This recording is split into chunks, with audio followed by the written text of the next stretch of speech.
இந்த பூமியில் படைக்கப்பட்ட எல்லா படைப்புகளும் அழிந்தே தீரும். அந்த கண்ணியம் பொருந்தி அந்த ரப்புடைய முகத்தை தவிர, அவனை தவிர எல்லாம் அழியும், எல்லாம் மரணிக்கும். எல்லாவற்றிற்கும் அல்லாஹ் ரப்புல் ஆலமீன் ஒரு நேரத்தை வைத்தே இருக்கிறான். நானும் மரணிப்பேன், நீங்களும் மரணிப்பீர்கள். என் மரண செய்தி இந்த உலகத்திலே பகிரப்படும், உங்கள் மரண செய்தி உலகத்திலே பகிரப்படும்.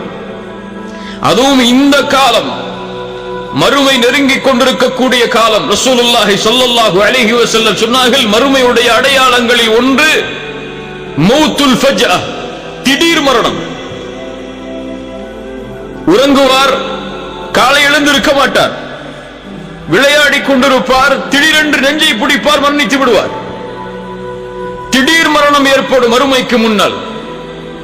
அப்படிப்பட்ட காலத்தில் தான் நாம் வாழ்ந்து கொண்டிருக்கிறோம். யார் எப்போது எந்த நிலையில் எந்த நேரத்தில் மரணிப்பார்கள் என்ற எந்த செய்தியும் இப்போது ஊகித்து சொல்ல முடியாது.